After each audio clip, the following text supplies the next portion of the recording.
ఎంత ప్రేమిస్తున్నాడు హోషేయ ప్రవక్త. ఆమెను సంపూర్ణంగా ప్రేమిస్తున్నా ఆమెకి ఈ ప్రేమ నచ్చలే, ఆమెకు అవే క్రియలే కావాలి. కానీ ఆ బాధ, దేవుడు పడే ఆ బాధ ఏంటిదో హోషేయ ప్రవక్త అర్థం కావాలని తర్వాత ఎక్స్ప్లెయిన్ చేస్తాడు దేవుడు. చూసావా హోషేయ, నీ బాధ ఎలాగుంది? నీవు ఎంతగానో ప్రేమించి నేను నా మాటకు లోబడి నువ్వు ఏం చేసావు? వ్యభిచారం చేస్తున్నా, కలంకం అపవిత్రురాలైన స్త్రీ అని తెలిసిన నువ్వు వివాహం చేసుకోవడమే కదా గ్రేట్. ప్రవక్త భార్య అంటే అందరు ఏమనుకుంటారమ్మా? మా అల్లుడు సేవకుడు, ఎంత ఘనంగా చెప్పుకోవాలనుకుంటారు. మా కూతురు సేవకుని భార్య, అంత ఘనమైన స్థితిలో ఈ యొక్క వ్యభిచారపు స్త్రీని చూసి అసహించుకుంటారు అందరూ. అటువంటి స్త్రీకి దేవుడు ఎంత విలువ తీసుకొచ్చాడు తెలుసా? ఒక గొప్ప సేవకుని ప్రవక్త భార్య ఆమె. ఎంత ఘనత అమ్మా! ఆ ఘనత నిలబెట్టుకోవచ్చు ఆమె. అప్పటికైనా మారాలా లేదా? ఆమె స్థితి ఏంటిదో ఆమె ఆలోచించుకోవాలా? నా భర్త ఎంత గొప్పోడు, దేవుని పక్షాన ఉండేటువంటి వాడు, ఇప్పటి నుంచైనా నా క్రియలు నేను మానుకుంటానని అనుకోలేదంట. ఆ స్త్రీ ఎలాగైతే చేసిందో ఆనాటి కాలంలో ఉన్న ఇశ్రాయేలు ప్రజలు, ఈనాటి కాలంలో ఉన్నటువంటి మనమందరం కూడా ఏం చేస్తున్నామంట?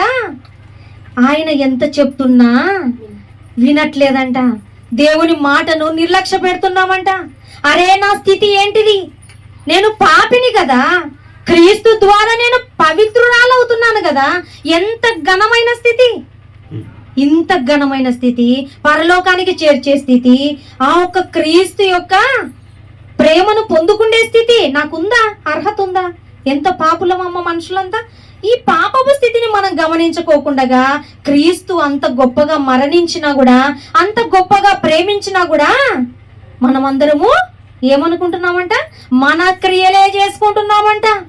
మన స్థితి ఏంటిది? క్రీస్తు ఆ లోకం నుంచి ఈ లోకానికి రావడం ఏంటిది? నా కొరకు పరిశుద్ధుడు బలి కావడం ఏంటిది? నా అపరాధముల నిమిత్తము బలియాగం అవ్వడం ఏంటిది? గుర్తిస్తున్నామా మనము?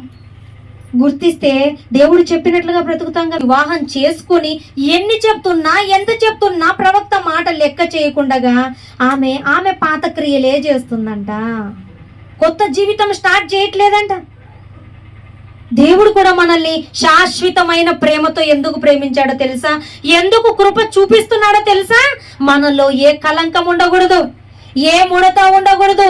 మీరు పాపపు స్థితిలో ఉన్నారు, ఆ నిందలన్నీ నేను కొట్టివేస్తాను. ఎప్పుడు? వాటిని విడిచిపెట్టినప్పుడు, నువ్వు ఇంకా అనుసరిస్తూ ఉన్నప్పుడు కాదు.